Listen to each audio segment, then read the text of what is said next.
Hi everyone, welcome back to my channel. আজ 16 September আর এখন বাজে রাত্রি 11:30। আজকের ভিডিওটা এখান থেকেই শুরু করলাম, কারণ কালকে বিশ্বকর্মা পুজো। তো আমার সব পুজোর যেহেতু গাড়ি আছে, দিব্যেন্দু স্কুটি আছে, আমাদের 4 হুইলারটার আছে, তো সেই জন্য পুজোর জন্য সব পুজো জোগাড় করতে করতে দেরি হয়ে গেল। কালকে ব্রাহ্মণ বলেছে সকাল 6:30টার মধ্যে পুজো করালে তাহলে আসতে পারবে, না হলে আসতে পারবে না, সময় হবে না। তো আমরা তাতেই রাজি হয়েছি, বললাম ঠিক আছে করিয়ে দিয়ে যাবেন। তো সেই কারণে সব রাত্রিতে না গুছিয়ে রাখলে তো কাল সকালে উঠে কখন কি করব বুঝে উঠতে পারছিলাম না, তাই সব কাজ গুছিয়ে রাখলাম। এমনকি বাসনগুলোও ধুয়ে রাখছি, যাতে কালকে সকালে উঠে একদম ঘরটা শুধু একটু ঝাড় দিয়ে নিয়ে পুজোর জোগাড়টা করতে পারি। কাল পুজোর সাথে সাথে মেয়েদের স্কুলও আছে, আর মেয়েদের স্কুল তো 7টা থেকে শুরু, তো তার আগেই ওদেরকে যেতে হবে। তাই কখন যে কি হবে আমি তো কিছুই বুঝে উঠতে পারছি না, ঠিকঠাক টাইমে সব কিছু কমপ্লিট করতে পারবো কিনা। তাই চারিদিকে সব কিছু কাজ কাজ গুছিয়ে রাখলাম এবং তিশাতিনাকে বললাম কালকে যেন আমাকে চিৎকার করতে না হয়, বাবা তোরা নিজেরাই সব কিছু কাজ গুছিয়ে নিবি তাড়াতাড়ি করে, কারণ আমি কালকে পুজোর দিকেই সব কিছু ব্যবস্থা করবো। আর যা প্রসাদে যা থাকবে সেটাই তোরা টিফিনে নিয়ে যাস, এক্সট্রা করে আর কোনো টিফিন বানিয়ে দেবো না। প্রয়োজনে পাপা হয়তো একটা কেক কিনে দিতে পারে। বললো ঠিক আছে। তো আমি এখন বাসনগুলো ধুয়ে রেখে দিচ্ছি, ঘরটা একটু ঝাড় দিয়ে রেখে দেবো সকালে উঠে। আর যখন কাজ করতে আসবে, কাজ তো করতেই আসবে, তো সে একটু দেরি করে আসবে, তার আগে তো পুজো কমপ্লিট হয়ে যাবে। পুজো বাসি ঘরে কি আর পুজো হলে ভালো লাগবে? তাই একটু ঝাড় দিয়ে নেবো, আর ঠাকুর ঘরটা আমি একটু মুছে নেবো। দিব্যেন্দু দুটো ঘরে বিছানা করে দিয়েছে, দিব্যেন্দুও শুয়ে পড়েছে, তৃষা যেন একটু আগে এপাশ ওপাশ করছিল, এখন গিয়ে ওরাও শুয়ে গেছে। চলো তাহলে আমি এরপর বাসন টাসনগুলো সব ধুয়ে নিয়ে গ্যাস ট্যাস মুছে নিই।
চলো অবশেষে বাসন ধোয়া তো হলো। গ্যাসও তো আগেই মুছে নিয়েছিলাম, সিঙ্কটাও ভালো করে পরিষ্কার করে সিঙ্কের চারপাশটা মুছে নিয়েছি। এরপর গ্যাসের নবটা অফ করে দিলাম আর লাইটটা অফ করে দিয়ে চলো এরপর হাত মুখ ধুয়ে নিয়ে এবার শুতে যাই। এই যে তিশা তো ঘুমিয়ে গেছে, ওদের এখানে এই যে পাখা চলছে আর আমাদের ঘরে আজকে শুয়েছে, মানে আমাদের রুমটাতে ওরা আজকে শুয়েছে আর আমরা ওদের রুমে এসি চালিয়েছি। দিব্যেন্দু এই যে শুয়ে আছে এসি চালিয়ে। চলো তিশাদের রুমের লাইটটা অফ করে দিয়ে এরপর যাই আমিও শুতে, কালকে আবার সকাল থেকে তো যুদ্ধ শুরু হবে। আজ নেক্সট ডে। ব্রাহ্মণ তো ঠিক টাইম মতো সকাল সকাল চলে এসেছে, কিন্তু আমার উঠতে দেরি হয়ে গেছিলো। আমি ভেবেছিলাম 4:30টার মধ্যে উঠতে পারবো, কিন্তু উঠতে পারিনি। উঠতে উঠতে আমার 5:10-15 বেজে গেছে। তারপর উঠে একটু ঝাড় দিলাম, তিশা উঠে গেছিলো রেডি হওয়ার জন্য ওরা। তো আমি উঠে ঘরগুলো একটু ঝাড় দিলাম, স্নান করলাম, দিয়ে ঘরের পুজোর সব জোগাড় করলাম। এইখানে পুজোর সব প্রসাদ কাটা এসব গোছানো সময় লেগেছে। তারপর এসে একটু এই ঠাকুরের এখানে মানে গাড়িটাতে একটু মালা টালা পরানো সাজানো এইগুলো তো ব্যাপার রয়েছে। দিব্যেন্দুর সাথে আমি একটু হেল্প করছিলাম। যাই হোক ব্রাহ্মণ চলে এসেছে, এখন পুজোটা করে নিই। তারপর আবার পুজো হয়ে গেলে আবার তিশাকে নিয়ে স্কুলে যাবে দিব্যেন্দু। যদিও ঘরের পুজো এখনো হয়নি, এই গাড়ি পুজোগুলো হয়ে গেলে তারপরে তিশাকে নিয়ে দিব্যেন্দু স্কুলে চলে যাবে। আমি তারপরে গিয়ে শান্তি মতো করে পুজোটা করে নেব। তারপর আবার রান্নাও করতে হবে। দিব্যেন্দুর অফিস আছে, ও অফিস চলে যাবে আজকে, তাড়াতাড়ি যাবে বলেছে। আমার ভিডিও তোমাদের কেমন লাগে সেটা কমেন্ট করে জানিও। যদি ভালো লেগে থাকে তাহলে একটা লাইক করে দিও ও শেয়ার করে দিও, আর আমার চ্যানেলটাকে সাবস্ক্রাইব করে নিও প্লিজ। यादिष्टमन्त्रादिष्टं गुरु विष्णवे ओम तदा विष्णु जय जय विष्णु नमो स्वस्ति नमः तदा विष्णुस्य दशरस्य पुण्डिकं सकल देवता निवेदनं ग्रहणाय तदा विष्णुस्य दशरे नमः ओम यज्ञं भगवती देवाय नमः ओम यज्ञं भगवती देवाय नमः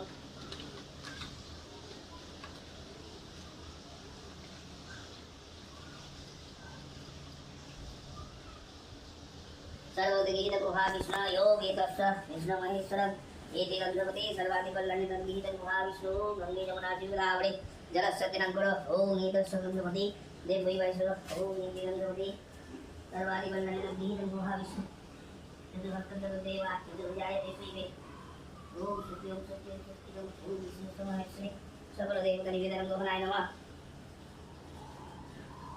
माता नारायण के तीन जल छिड़े नो विष्णु विष्णु विष्णु देवी माता के जल छिड़े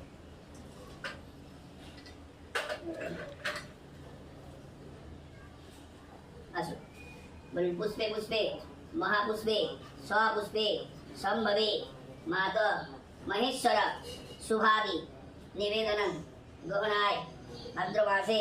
এই যে এদিকে রান্নাও হয়ে গেছে, পুজো টুজো হয়ে যাওয়ার পর ওরা তো চলে গেল, আমিও ঘরের পুজো করে নিলাম। তারপর রান্নাটাও করে নিয়েছি। এই রান্নাটা আমার কালকে করা ছিল, তো এটা হচ্ছে কচুর লতি দিয়ে চিংড়ি মাছ, আর এখানে বাটা মাছের ঝাল করেছি আজকে।